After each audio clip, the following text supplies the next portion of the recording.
My name is Piper. I'm 32 years old, and for most of my life, I've been described with words like steady, reasonable, and my personal favorite, easygoing. I live in Chicago, where winters are sharp and business is sharper. On paper, I'm the quiet daughter of a family that built something respectable from nothing. The kind of daughter who doesn't make scenes, the kind who understands responsibility. People tend to underestimate women like me. I don't raise my voice. I don't interrupt. I don't dominate rooms. When conversations turn competitive, I lean back and let others exhaust themselves trying to win. It makes them comfortable. It makes them careless. And it's always fascinated me how quickly someone mistakes silence for surrender. This story isn't dramatic in the way you might expect. No screaming matches, no champagne glasses thrown against marble floors, no courtroom theatrics. It's about pressure that builds slowly, familial, cultural, financial. The kind of pressure that doesn't look like cruelty on the outside because it's dressed up as tradition, legacy, and what's best for everyone. My parents tried to force me into an arranged marriage to save the family business. They would never use the word force. They preferred phrases like strategic alignment and mutually beneficial union. It sounded cleaner that way, almost romantic, if you didn't look too closely. The man they chose wasn't evil. That's important. He was polished, educated, from a family with liquidity where ours was beginning to thin. The merger would have stabilized everything: clients, credit lines, reputation. It would have made sense on a spreadsheet. And for a while, I let them believe I was considering it. Because here's the truth: I loved my family. I still do. And when you love people, you tolerate small compromises. You tell yourself it's temporary. You convince yourself you're strong enough to carry what they can't. But there's a difference between supporting a legacy and becoming collateral for it. This isn't a revenge story. I didn't burn anything down. I didn't expose secrets at a family dinner. What I did was quieter than that, more deliberate. I signed a prenup they never saw coming. And collateral doesn't negotiate. Over the next hour, I'm going to walk you through how I went from being the dependable daughter in the background to the only person in the room who truly understood the leverage at play. I'll tell you where I stayed silent when I should have spoken, where I spoke when silence would have been easier, and what it costs to choose yourself when everyone expects you to volunteer. I won't pretend I handled everything perfectly. I won't pretend it didn't hurt, but I will tell you the truth. Have you ever felt like your value in the room was based on what you were willing to sacrifice? In my family, I was the dependable one. Not the visionary like my father, not the magnetic networker like my mother, not the risk taker who made headlines or the rebel who scared everyone into paying attention. I was the stabilizer, the one who remembered passwords, renewal dates, and vendor birthdays, the one who stayed late to correct the spreadsheets after everyone else had finished debating strategy. At family dinners, my contributions were described as helpful. Never pivotal, never decisive, just helpful. When I joined Hartwell Logistics at 24, fresh from business school, the employees already knew who I was. Not because of my resume, but because of my last name. There's a particular smile people give the owner's daughter. Polite, careful, slightly amused. They expect entitlement or incompetence. I gave them neither. I asked questions. I listened more than I spoke. Listening is an underestimated skill. Over time, I learned where the inefficiencies were buried. Which clients paid late but were protected because they played golf with my father? Which suppliers quietly increased margins every quarter, assuming no one would audit closely? I didn't challenge anything at first. I just documented. At home, the dynamic was subtler. My parents praised me often, but always for endurance. Piper's so understanding. Piper never makes things complicated. Piper knows how to prioritize family. It sounds kind until you realize it becomes a role, an expectation, a boundary you're not supposed to cross. When my older cousin refused to join the business, she was labeled independent. When my brother left to start his own tech startup, he was ambitious. When I rearranged my personal life to accommodate quarterly crises, I was mature. Mature meant predictable. They trusted me with operational control by the time I was 29, not because they feared me, but because they didn't. I wasn't volatile. I wasn't emotional. I didn't threaten legacy. I preserved it. And preservation can look a lot like compliance. The first time I overheard my parents discussing the company's declining liquidity, they assumed I wasn't paying attention. We were in the kitchen. My mother's voice was low, tight. My father kept repeating, "It's temporary." I stood at the counter, slicing lemons for iced tea. Tea, invisible in plain sight. That was the thing about me. I was always in the room, just never the center of it. Clients respected me. Staff relied on me. But in strategic conversations about the future of the company, I was often positioned as the executor, not the architect. "Piper will handle implementation," my father would say, as if implementation were mechanical, as if it didn't require foresight. I don't think they meant to diminish me, but intention doesn't erase impact. Over the years, I learned that being underestimated has a peculiar advantage. People show you their full hand when they believe you're only there to carry the cards. They confess anxieties. They admit weaknesses. They speak freely about contingency plans, sometimes ones that involve you, without realizing you're listening with perfect clarity. By 32, I understood every moving part of our business better than anyone else in the family. I knew which loans were structured with personal guarantees. I knew which contracts had morality clauses. I knew how thin the margin truly was. What I didn't know, at least not yet, was that I was about to be repositioned from asset to solution. And solutions in my family were rarely asked what they wanted. I wasn't rebellious, I wasn't naive, I wasn't asleep. I was watching. And they mistook that for passivity. The first time the idea was introduced, it didn't sound like a proposal. It sounded like praise. We were hosting a private dinner at a members-only club overlooking the river, the kind of place where deals are discussed softly and finalized later through lawyers. My parents had invited the Whitmores, old money, diversified holdings, the kind of liquidity that doesn't flinch at market dips. Their son Adrian had just returned from London after expanding one of their subsidiaries. Polished, measured, impeccable posture.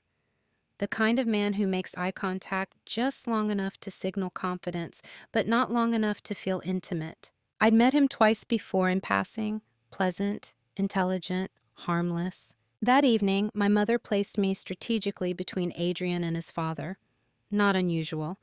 I handled operations, alignment conversations often flowed through me. We spoke about freight optimization, international customs shifts, and rising insurance premiums. Adrian was sharp. He asked thoughtful questions. At some point during dessert, his father smiled and said, "It's rare to see someone your age with this level of operational discipline. You're an asset." And I smiled back, "Thank you." Then my mother added lightly, almost playfully, "She's always been our insurance policy." Everyone chuckled. Insurance policy. It landed softly in the room. No one reacted, not even me. But something about the phrasing lingered. Insurance is not leadership. It's protection against loss. It exists in case something else fails. Later that evening, as coats were collected and goodbyes exchanged, I overheard my father murmur to Mr. Whitmore near the bar, "We should explore creative ways to formalize alignment." Creative ways. Formalize. Alignment. I've spent years in contract negotiations. I understand coded language.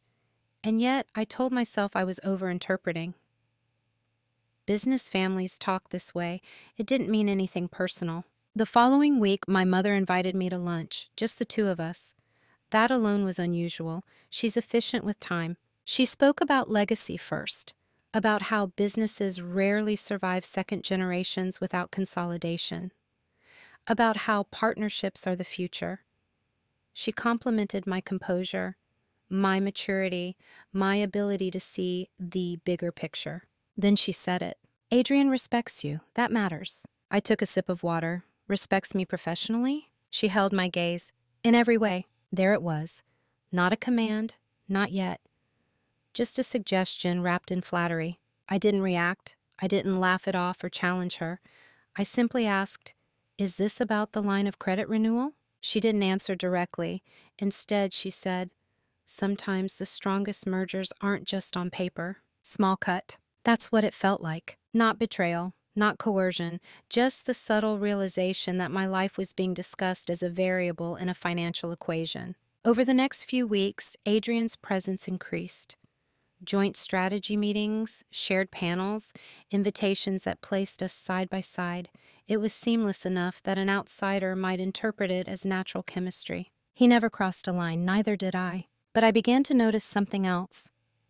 When liquidity stress came up in executive meetings, my father would glance at me, not with concern, but with calculation, as if measuring my flexibility, as if testing whether I understood the unspoken proposal. No one explicitly asked me how I felt. They assumed I was pragmatic, and I was. That's what made it dangerous. Because pragmatic people are expected to accept trade-offs without complaint. The first small cut wasn't the suggestion of marriage. It was the assumption that I would weigh my own future against a balance sheet and consider that reasonable. I went home that night, opened my black leather planner, and wrote down 3 phrases. Insurance policy, creative alignment, strongest mergers aren't just on paper. I didn't know what I would do with them yet, but I knew I would remember. Once an idea is introduced gently, it doesn't feel like pressure. It feels like inevitability. After that lunch with my mother, the tone in the house shifted, but so subtly that anyone else might have missed it.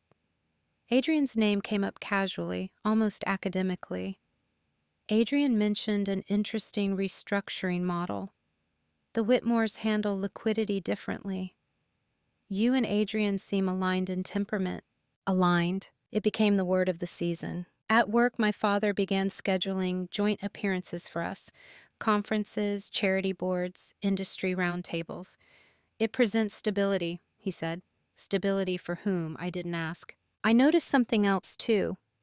When I offered strategic opinions in meetings, they were increasingly framed as collaborative insights.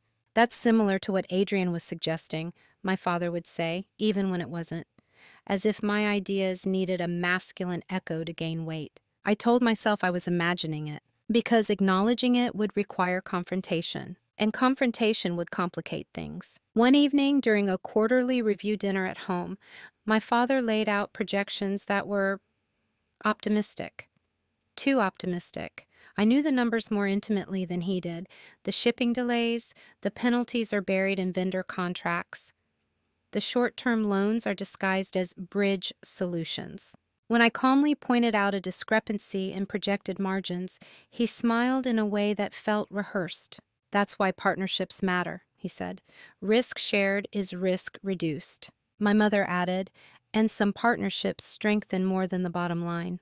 They didn't look at each other. They looked at me. The conversation moved on, but the implication remained suspended in the air like humidity before a storm. I began rationalizing. It's not forced. They're just exploring options. Adrian is decent, intelligent. This could even be efficient. That was the dangerous part. I wasn't offended. I wasn't outraged. I was calculating. I evaluated compatibility the way I would evaluate a vendor. Values, long-term vision, risk tolerance, public perception. I told myself that marriages have been built on less. But late at night, alone in my apartment, I'd sit with a quieter truth. No one had asked what I wanted outside of the business. Not once. They asked if I liked him. They asked if I respected him. They asked if I could see potential. They never asked if I loved him, or if I wanted marriage at all, or if tying my identity permanently to a liquidity event felt diminishing. The disrespect wasn't loud. It was cumulative. It showed up in small logistical decisions. My calendar was filled with coordinated appearances I hadn't approved. A family friend jokingly referred to me as future Mrs. Whitmore during a fundraiser. My mother didn't correct him. She smiled. I smiled too, because causing a scene would make me emotional, and emotion would weaken my position. That's how normalization works. It doesn't demand your surrender, it rewards your silence. The deeper issue wasn't the marriage proposal forming in the background. It was the assumption that my role was expandable, that my personal life was an asset class, that I would ultimately prioritize legacy over autonomy because that's who I'd always been, the steady one, the understanding one. The insurance policy. One night, Adrian and I stayed late after a board presentation. The building was nearly empty. He leaned against the conference table, jacket draped neatly over a chair. "You know what our parents are doing," he said calmly. It wasn't a question. "Yes," I replied. "And you're not objecting." Neither was he. "Are you?" I asked. He held my gaze. It would solve problems. There it was again. Solve. Not build, not choose, not love. Solve. In that moment, I understood something clearly. To everyone else, this was a strategy. To me, it was absorption. My future dissolving quietly into a solution they all found elegant. And I had allowed it. Through composure, through patience, through silence. The normalization wasn't their greatest move. It was mine. There's a moment when you realize you're no longer being consulted. You're being positioned. It happened on a Tuesday morning during an executive strategy session. Nothing dramatic, no raised voices, just a slide deck projected against the glass wall of the conference room, Chicago's skyline muted behind quarterly forecasts. My father was outlining a potential restructuring timeline, debt consolidation, asset reallocation, and a phased integration with external stakeholders. External stakeholders. That's what the Whitmores had become in formal language. Halfway through the presentation, he clicked to a slide titled Long-Term Stability Framework. Under bullet point 3, it read, Leadership Synergy and Family Integration. No elaboration, no explanation, just a placeholder that assumed everyone understood. No one looked surprised. One board member even nodded approvingly. I sat there with my leather planner open, pen resting lightly against the paper. I didn't write anything down. I didn't need to. This wasn't brainstorming anymore. This was implementation planning. After the meeting, my mother caught up with me in the hallway. "You handled yourself beautifully," she said, touching my arm gently. "Grace under pressure. That's rare." I didn't speak, I replied. She smiled. Exactly. That was when it crystallized. My silence was no longer neutrality. It was an endorsement. At home that evening, I replayed conversations from the past year, the praise for being adaptable, the compliments about my calm temperament, the constant reinforcement that I was uniquely equipped to manage complexity without complaint. They hadn't been describing my personality. They'd been grooming a role. Reliable, useful, invisible. I was the daughter who wouldn't embarrass the family, the executive who wouldn't disrupt investor confidence, the woman who would step into a strategic marriage with poise and call it alignment instead of obligation. And the most unsettling part? They believed I was the strongest candidate for the job. Not because I was weak, but because I was disciplined. Because I wouldn't explode. Because I wouldn't run. Because I would analyze the situation and likely conclude that sacrificing one variable, my autonomy, was mathematically acceptable. In their minds, they weren't diminishing me. They were trusting me. That's what made it difficult to resent them. Resentment requires clear villains. This was softer than that. It was love filtered through fear. Fear of losing the company. Fear of public failure. Fear of watching decades of work dissolve because pride prevented consolidation. I understood their fear. I just didn't agree with their solution. A week later, my father asked me to join him for a private meeting with the Whitmore's legal counsel. Just exploratory, he assured me. We're discussing structural frameworks. Structural frameworks? The language was antiseptic, clean, detached from the reality that I was sitting in a room where my personal life was being mapped like a merger clause. I listened quietly as attorneys discussed asset protection, succession planning, and reputational safeguards.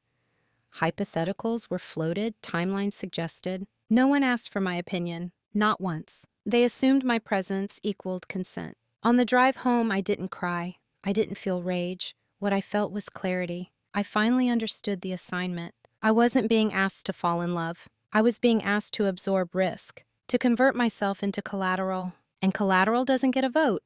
it gets evaluated. That night, for the first time, I opened my planner not to document what others had said, but to write a single sentence across the top of a blank page. If I am part of the contract, I will define the terms. It wasn't defiance. It was recalibration. Because if they believed I was reliable, disciplined, and pragmatic, they were right. They just misunderstood who that discipline ultimately served. The shift didn't happen in a boardroom. It happened in a quiet, almost forgettable moment. It was a Sunday afternoon, and I was at my parents' house reviewing supplier contracts at the dining table. My father was outside on the phone, pacing the patio with the tight movements he thought no one noticed. My mother was in the kitchen, reorganizing drawers that didn't need reorganizing. The house felt like it was holding its breath. At some point, I heard my mother's voice drift in from the kitchen. She was speaking softly to a family friend on speaker. "We're fortunate Piper is so practical," she said. "She understands what's at stake. Not every daughter would." There was affection in her tone, pride even. But there was something else too, relief. Relief that I wouldn't resist. I didn't move. I didn't announce that I could hear her. I just sat there, pen still in my hand, staring at a clause about penalty fees. Not every daughter would. That sentence landed differently than the others. Until then, I had been analyzing the situation like a strategist. Risk exposure, reputation, long-term viability. I was weighing myself as one more variable in a complex equation. But in that moment, I stopped thinking like an executive and started thinking like a person. Not every daughter would. The implication was simple.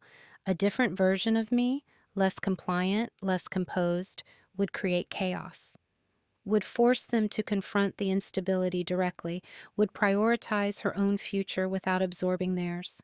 And they were grateful I wasn't that version. For years, I'd worn that gratitude like a badge of honor.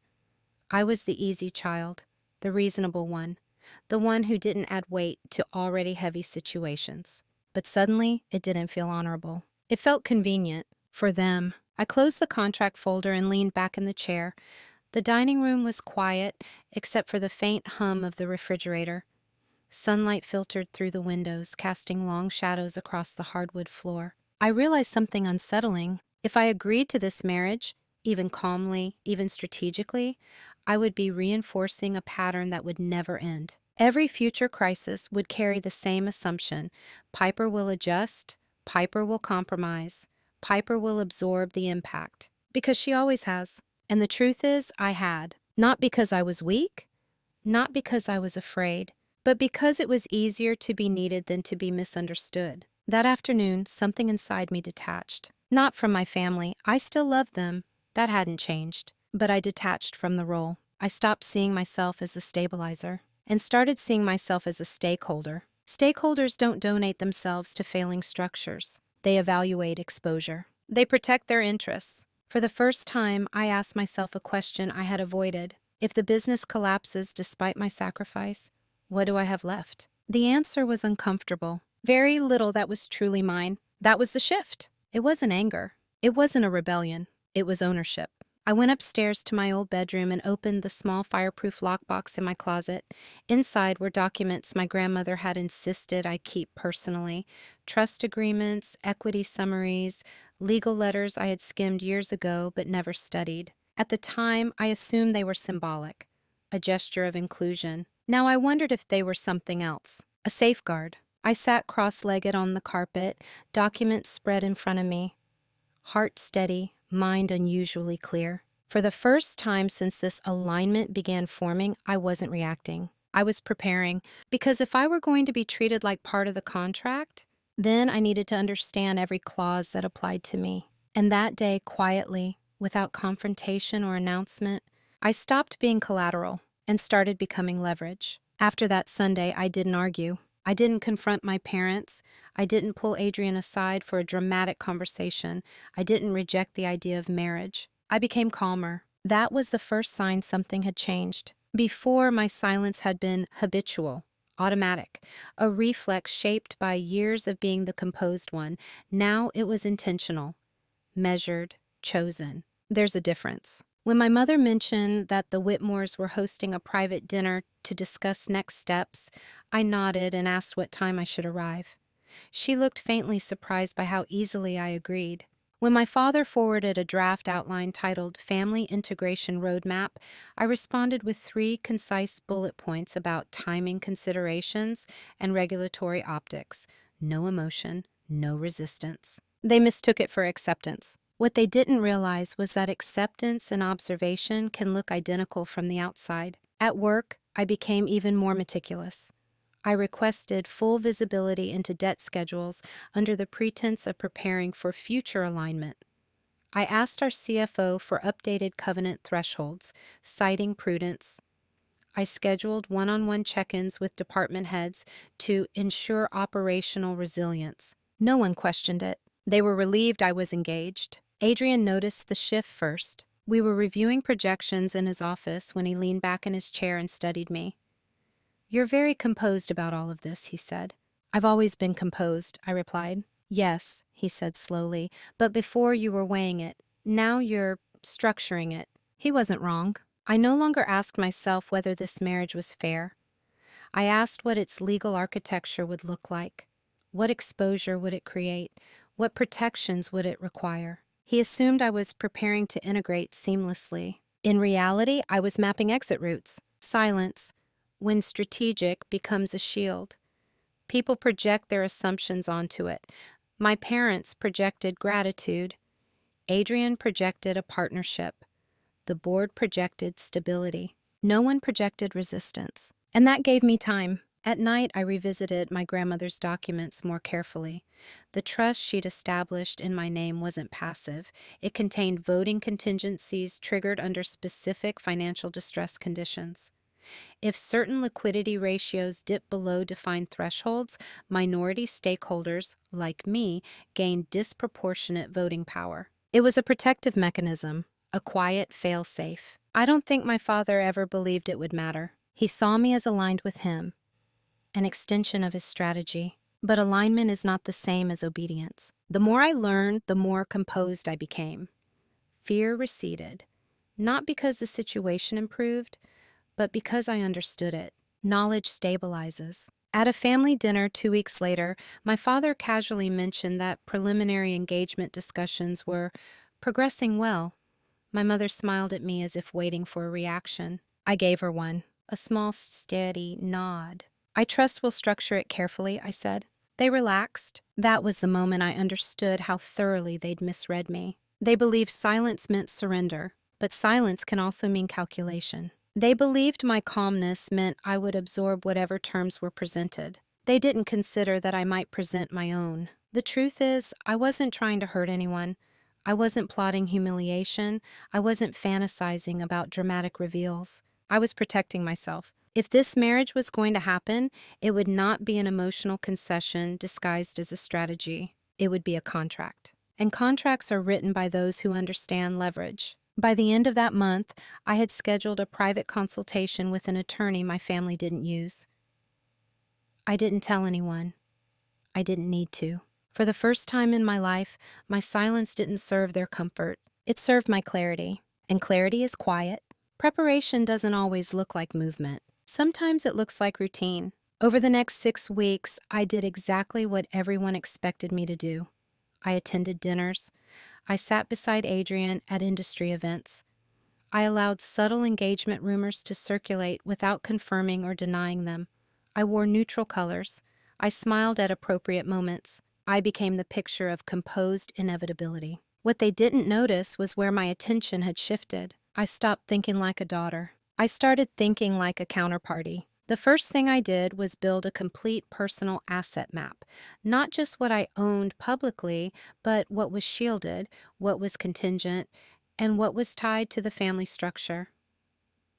I spent evenings cross-referencing trust language with current financial performance metrics, liquidity ratios, debt covenants, trigger clauses. My grandmother had been meticulous. The trust she established granted me conditional authority if the company's solvency dipped below defined thresholds. At the time, it must have seemed symbolic, an act of inclusion for the responsible granddaughter. But symbols can become instruments under pressure. I ran scenarios quietly. If certain loans were refinanced at higher interest rates, The liquidity cushion would thin within 9 months. If projected contracts underperform by even 8%, covenant thresholds would tighten dangerously. No one else was modeling conservative projections. I was. At work, I began requesting documentation with strategic innocence. I'd like updated copies of all personal guarantees tied to executive leadership, I told our CFO one afternoon. If we're restructuring, we should understand exposure. He blinked at me, slightly impressed. You're thinking long term. I nodded. Always. I also began documenting conversations more rigorously than before. Not secretly recording, not scheming, simply summarizing key discussions in my planner with dates and context. Phrases like verbal assumption of marital integration prior to formal consent, and implied linkage between engagement and refinancing terms. Language matters. If this were going to become contractual, clarity would protect me. Adrian, meanwhile, grew more open. Perhaps he mistook my calmness for alignment. One evening over dinner, he admitted, our families believe this will stabilize perception as much as liquidity. Perception drives liquidity, I replied. He smiled slightly. Basically, I studied him carefully in that moment. He wasn't manipulative. He wasn't coercive. He genuinely believed this was mutually beneficial. But he also never asked if I wanted it, independent of the business rationale. That absence became data. The most important preparation, however, was psychological. I stopped negotiating internally. Before, part of me wondered if I could make it work emotionally, if respect and compatibility might grow into something sustainable. But I forced myself to separate possibility from intention. If I entered this marriage under pressure, even polite pressure, it would permanently redefine my autonomy within both families. And once redefined, it would never fully revert. That realization sharpened me. I met with the independent attorney 3 times. I paid in cash from a personal account unrelated to family holdings. We discussed prenuptial structures, not defensive, but decisive. Asset partitioning, voting rights preservation. Clause triggers are tied not just to divorce, but to corporate governance. He listened carefully, then asked one question that lingered. Are you planning to marry this man? I'm planning, I replied evenly, to never be absorbed. He didn't smile. He understood. By the time formal engagement discussions accelerated, I had something they didn't expect. Not anger, not rebellion, architecture. Every dinner they hosted to celebrate progress, every congratulatory glance exchanged across tables, it all unfolded above a foundation they didn't know I was reinforcing. They saw a woman stepping gracefully into legacy. They didn't see a stakeholder constructing guardrails. Preparation rarely announces itself. It accumulates quietly in spreadsheets, in private consultations, in single sentences written at the top of blank pages. And while they believed they were positioning me, I was positioning myself. The leverage didn't appear in a dramatic discovery. It revealed itself slowly, like a photograph developing in low light. It was a Thursday evening when I finally connected all the variables. I was alone in my apartment, city lights reflecting against the windows, my dining table covered in neatly organized folders, debt schedules, trust language, draft engagement timelines, refinancing projections Adrian had casually shared, assuming I was reviewing them as a future partner. Future partner. I ran one final conservative model. If the Whitmores delayed their capital injection until after a formal engagement announcement, as both families had implied for optics, our liquidity ratios would dip below the threshold outlined in my grandmother's trust. Not catastrophically, not publicly, but technically. And technicalities are everything in corporate governance. If that threshold were crossed, my minority equity position would temporarily convert into decisive voting leverage on restructuring measures. Not absolute control, but enough to block or redirect certain binding agreements, including ones tied to marital consolidation clauses. I leaned back in my chair and stared at the numbers. They were subtle, fragile, contingent on timing, but real. For years, I had believed my equity stake was symbolic. A gesture of faith from a grandmother who saw something steady in me. I hadn't realized she'd embedded a contingency powerful enough to shift governance during distress. She hadn't given me control, She had given me protection, and protection under pressure becomes leverage. I didn't celebrate. That's important. There was no rush of triumph, no vindictive satisfaction, just a steady recalibration of posture, the kind that happens when you realize you're no longer cornered. Up until that evening, my strategy had been defensive.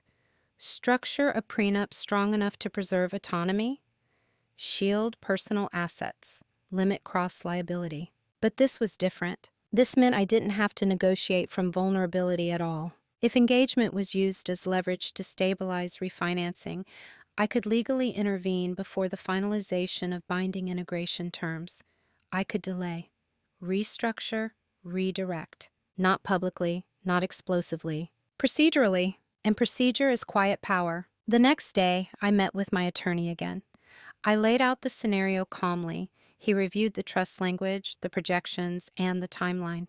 After 20 minutes, he removed his glasses and said, "If they proceed as anticipated, you become the deciding vote at precisely the moment they assume you're most compliant." "Yes," I said. He studied me carefully. "And what will you do with that?" That question lingered longer than the discovery itself, because leverage is neutral. It becomes ethical or destructive depending on intent. I didn't want to destroy the company. I didn't want to humiliate my parents. I didn't want to sabotage Adrian. I wanted autonomy. I wanted the marriage, if it happened, to be chosen, not leveraged. I wanted the business to survive without requiring my absorption. That evening, I wrote 2 sentences in my planner. Leverage must be used to stabilize, not punish. Collateral doesn't negotiate. Owners do. For the first time since this began, I felt something close to calm confidence. They believed I was stepping into a role designed for preservation. They didn't realize I had the authority to redefine the preservation itself. The reveal was private. No confrontation, no announcement, just clarity. And clarity, once acquired, changes how you enter every room. Leverage creates options, and options are heavier than they appear. For several days after the realization, I didn't act. I simply observed the acceleration around me. My mother began discussing tentative engagement venues just in case. My father scheduled a joint press appearance with the Whitmores framed as a strategic alliance announcement. Adrian's tone shifted from exploratory to anticipatory. The machinery was moving, and I stood at the center of it with 3 clear paths. Option 1, refuse outright. End the discussion. Absorb the emotional fallout and let the business restructure without the Whitmore capital. It would be clean, honest, painful. Option 2, proceed with the engagement, rely solely on a tightly structured prenup, and trust that autonomy could coexist with integration. Controlled exposure, calculated risk. Option 3, allow the engagement process to advance just far enough to trigger the liquidity threshold, then use my trust's voting power to restructure the company independently of marital consolidation. Decouple the survival of the business from my body. Irreversible. That was the word that defined the choice. The first option was emotionally irreversible. The second was personally irreversible. The third was strategically irreversible. I scheduled a walk with Adrian along the lakefront one evening. The air was cold, the kind that sharpens thought. He spoke about timelines, about how aligned messaging would reassure lenders. "Do you want this?" I asked him quietly. He paused, not offended, just surprised by the directness. "I think it makes sense," he said. "We respect each other. Our families are compatible. It stabilizes everything." "That's not what I asked." He studied the water for a moment. "I want a partner who understands the weight of legacy. You do." It was an honest answer, but it wasn't about me. It was about function. Later that night, I visited my parents. My father was reviewing refinancing drafts. I watched him, tired, proud, carrying decades of identity inside a company that was beginning to strain under modern pressure. I loved him. That complicated everything. If I triggered the voting clause, it would expose the fragility they were trying to mask. It would force transparency with lenders earlier than planned. It would shift authority, temporarily, to me. They would feel blindsided, but they would also be protected. Because once the company was stabilized through governance restructuring rather than marital optics, No future crisis could position me as collateral again. I went home and opened my planner. I wrote each option at the top of a separate page. Under the third, I wrote only one sentence. If I don't break the pattern now, I will live inside it forever. The decision wasn't about revenge. It was about precedent. If I allowed my engagement to function as a liquidity instrument, even once, it would redefine my value permanently. Every negotiation afterward would carry that memory. So I chose the irreversible one. Not publicly, not dramatically. Procedurally, I instructed my attorney to prepare a formal notice asserting conditional voting authority contingent upon liquidity threshold breach. Quiet, legal, precise. The engagement discussions would continue, but the foundation beneath them was about to shift. And when it did, it wouldn't be loud. It would be final. The most powerful moves rarely feel powerful while you're making them. They feel administrative. 3 days after choosing the irreversible path, I arrived at the office earlier than usual. Not out of urgency, but because timing matters when you're about to alter governance. The refinancing documents were still in draft. The Whitmore's capital commitment was contingent on a public engagement announcement.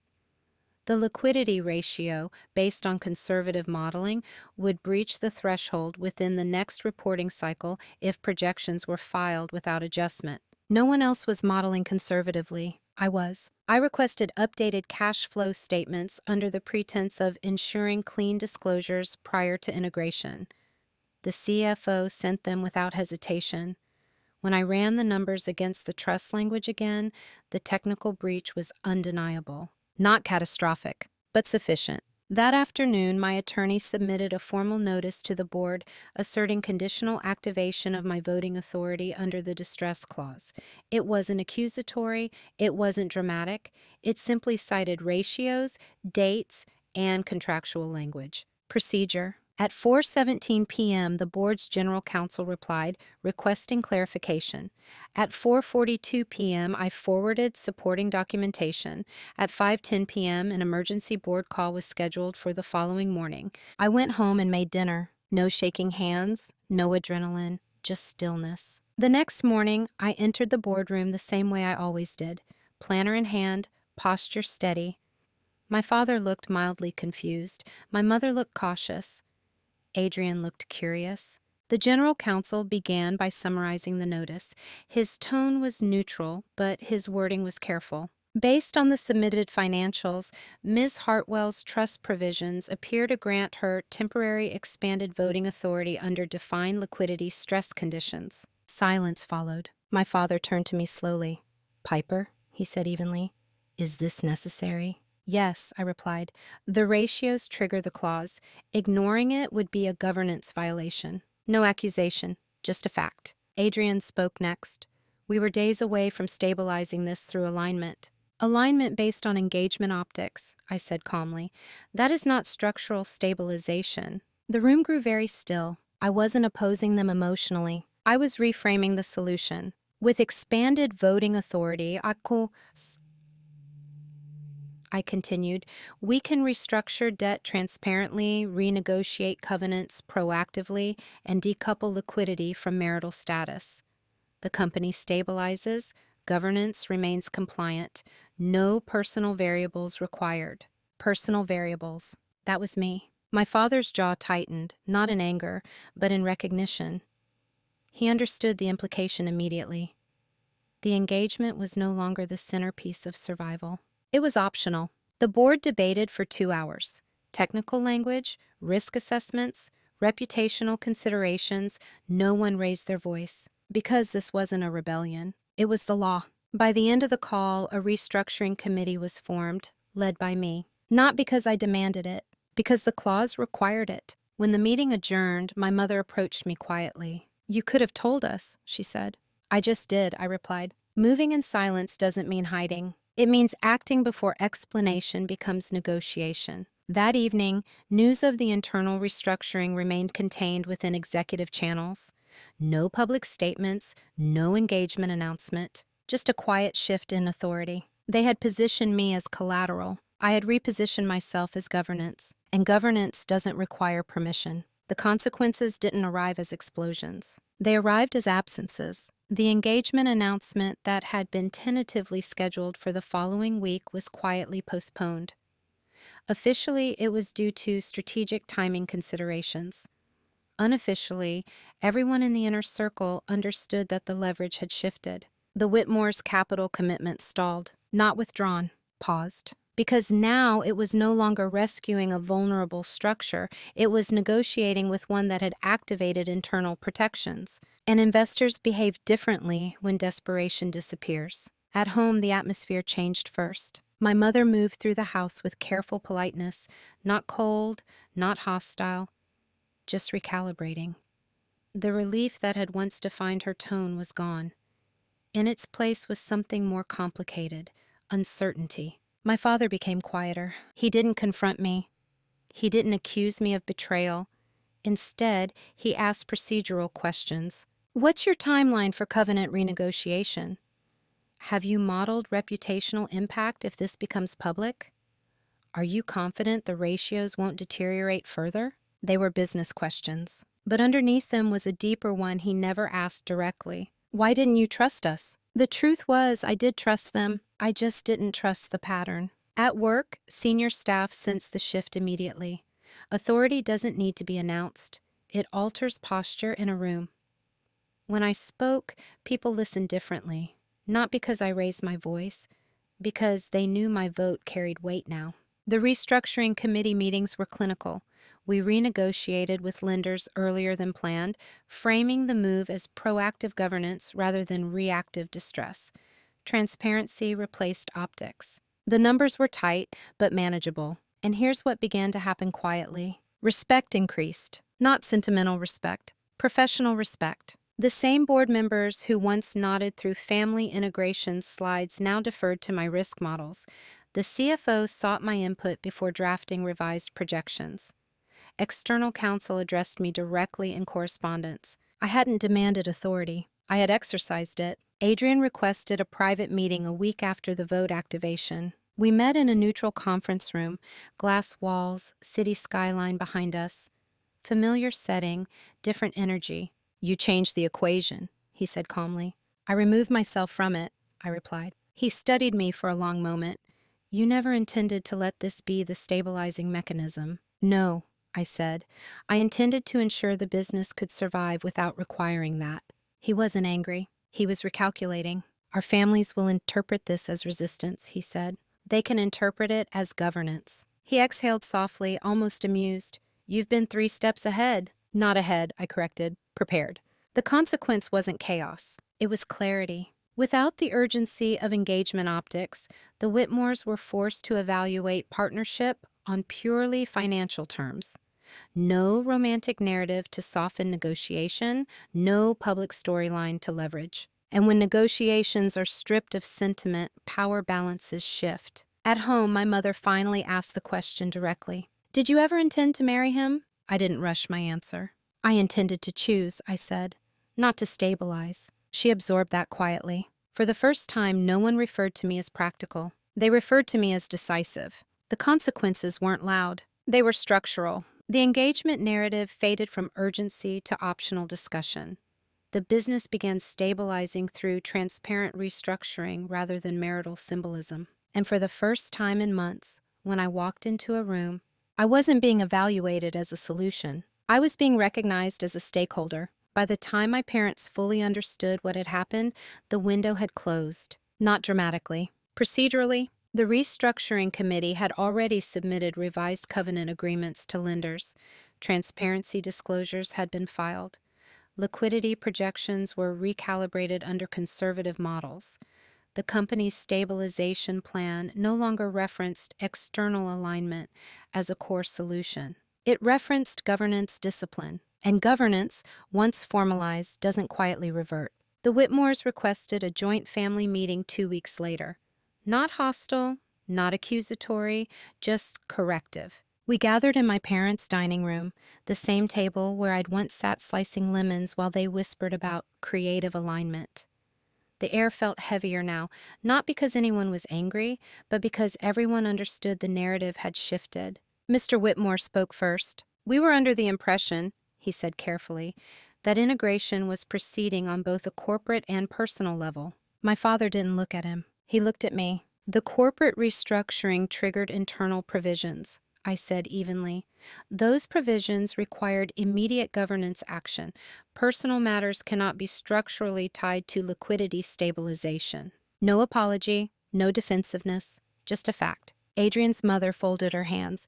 So the engagement is optional, I replied. The words settled over the table like a verdict. Optional meant no longer strategic, no longer urgent, no longer a mechanism. For the first time since this began, silence wasn't pressure. It was a realization. My mother broke it. You could have trusted us to adjust, she said softly. I met her eyes. Would you have? That wasn't a challenge. It was an honest question. She didn't answer. Because the truth was complicated. If I hadn't activated the clause, if I had simply asked for autonomy, they would have tried to reassure me. They might have delayed announcements. They might have softened language. But the underlying assumption that my marriage could stabilize perception would have remained available as a future option. Now it wasn't. That was the part they couldn't reverse. My father finally spoke, voice steady but tired. You forced our hand. No, I said quietly. I removed mine. That was when it truly registered for them. I hadn't attacked the plan. I had extracted myself from it. And because the refinancing process was now publicly tied to governance restructuring rather than engagement optics, any attempt to reintroduce marital leverage would look manipulative to lenders. The pattern was broken, and patterns, once broken formally, are difficult to restore without consequence. The Whitmores recalibrated quickly. They were sophisticated enough to pivot. Capital discussions resumed, this time as equity negotiations, not familial integration. Harder, less sentimental, more precise. Adrian walked me to the door after the meeting. You didn't embarrass anyone, he said. That was never the goal. He nodded slowly. You made it impossible to pretend. Yes. There was no bitterness in his tone, just recognition. At home that night, my parents sat with the weight of what had changed. Not just the engagement narrative, but the hierarchy. They could no longer assume my compliance under pressure. They could no longer position me as quiet insurance. The clause had been triggered, the authority exercised, the precedent set. And once a daughter demonstrates that she understands both the emotional and legal architecture of a family business, you cannot unknow that. It was too late to fix, not because something was destroyed, but because something had been redefined. The confrontation happened a month later, not because anyone scheduled it, but because silence eventually demands clarity. My father asked me to meet him in his office after work. Not the boardroom, not the dining table. His private office, the one lined with framed shipping maps and awards from industry associations. The room where he had built his identity. He didn't stand when I entered. He gestured to the chair across from him. For a moment, neither of us spoke. I underestimated you, he said finally. There was no accusation in it, no sarcasm, just admission. You relied on me, I replied. Yes, he said, I did. That was the closest he had ever come to acknowledging the pattern. He leaned back slightly, studying me with a kind of unfamiliar curiosity. You could have come to me directly. I did, I said gently. For years. Just not in a way that forced change. He absorbed that. The truth was simple. My previous compliance had trained them to expect future compliance. Words wouldn't have undone that. Only structure would. He nodded slowly. You believed we were willing to trade your autonomy. I believed you were willing to justify it. That distinction mattered. He exhaled, a long, quiet breath that sounded less like frustration and more like recognition. I was afraid, and he admitted, afraid of losing everything we built. I know. And you were the one thing that felt stable. There it was. Not manipulation, not greed. Fear. For the first time, I didn't feel defensive. I didn't feel triumphant. I felt compassionate. I'm not stable, I said calmly. I'm a stakeholder. He gave a faint, almost reluctant smile. You sound like your grandmother. I learned from her. We sat in silence for a few moments. Not tense, not emotional, just recalibrating. He spoke again, more measured now. The business is stronger after the restructuring. The lenders responded well to the transparency. I expected they would. You expected a lot of things. Yes. Another pause. And the marriage? He asked. It should only exist if it stands without a balance sheet. He didn't argue. That was the confrontation. No raised voices, no dramatic declarations, just two adults acknowledging that the hierarchy had shifted. Later that evening, my mother joined us briefly. She looked at both of us and seemed to sense the recalibration in the room. "Are we aligned?" she asked carefully. "We're clear," I said. Clear is better than aligned when alignment once meant absorption. As I left the office, I realized something subtle but important. They weren't angry, they were adjusting. Because once someone demonstrates calm authority under pressure, opposing them becomes inefficient. It's easier to respect them. The confrontation didn't end with apologies. It ended with equilibrium. For the first time in my life, I wasn't being praised for being understanding. I was being acknowledged for being formidable, quietly, without heat. It's been 8 months since the clause was triggered. The company is stable, not invincible, but disciplined. Debt restructured, governance tightened. Lenders are cautious but respectful. We no longer rely on perception to carry liquidity. We rely on numbers. As for the Whitmores, capital negotiations continued for a while, then softened into something more distant. Without the narrative of family integration, the urgency faded. Adrian and I had dinner once after everything settled. No tension, no bitterness, just clarity. We were almost efficient, he said with a small smile. "Yes," I replied, "but not inevitable." We left it there. There was no engagement, no dramatic breakup, just two adults recognizing that compatibility built on pressure is not compatibility, it's convenience. At home, the atmosphere is different now. My mother still calls me practical, but there's a new word she uses too: strategic. My father consults me before assuming alignment. He doesn't frame decisions as foregone conclusions anymore. He asks, "It's subtle, but it matters." And here's what changed most. I no longer measure my value by how much impact I can absorb. For most of my life, being low maintenance felt like strength. Being adaptable felt mature. Being unshaken felt powerful. But I've learned something quieter. Endurance is not the same as authority. Authority requires boundaries. I didn't become louder. I didn't reinvent myself into someone confrontational or cold. I still listen more than I speak. I still take notes in my black leather planner. I still model conservative projections. But now, when I enter a room, I enter as someone who understands her leverage and is willing to use it ethically. That's the difference. The most profound shift wasn't external. It wasn't the vote activation, the restructuring committee, or the paused engagement. It was internal. I no longer negotiate my autonomy for approval. I no longer mistake gratitude for respect. And I no longer confuse being needed with being valued. There's a calm that comes from knowing you can walk away and choosing to stay anyway. That's where I am now. I stayed in the business, not because I was the insurance policy, but because I am an owner. And ownership isn't loud. It doesn't demand applause. It doesn't require vindication. It simply holds its ground. For the first time, my family doesn't see me as the stabilizer. They see me as the architect. And I didn't have to burn anything down to become her. If you've listened this far, you might be expecting a victory speech. There isn't one. No one lost everything. No one was exposed in the scandal. No bridges were burned. The company survived. My family remained intact, and I didn't have to become ruthless to protect myself. But something fundamental did change. For years, I believed strength meant absorbing pressure quietly, being the calm one, the adaptable one, the person who could carry what others couldn't. And there's dignity in that. But there's a line between support and substitution. When you begin replacing systems instead of strengthening them, when your personal life becomes the contingency plan, you're no longer being supportive. You're being positioned. The hardest part wasn't activating a legal clause. It wasn't restructuring debt.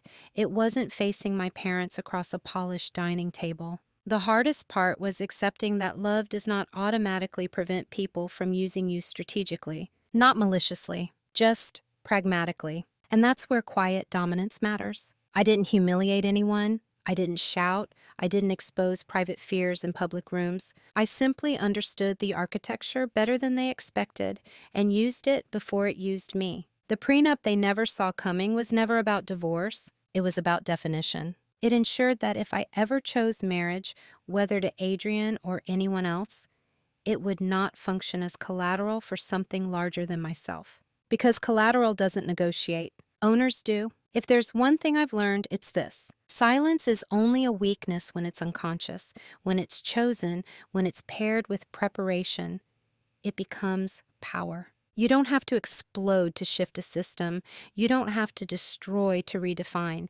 And you don't have to become cruel to become unmovable. Sometimes the most irreversible decision you can make is the calmest one in the room. So I'll leave you with this. Have you ever realized that the role everyone praises you for is the very role that limits you? If you have, I'd love to know, did you stay inside it, or did you quietly redraw the terms?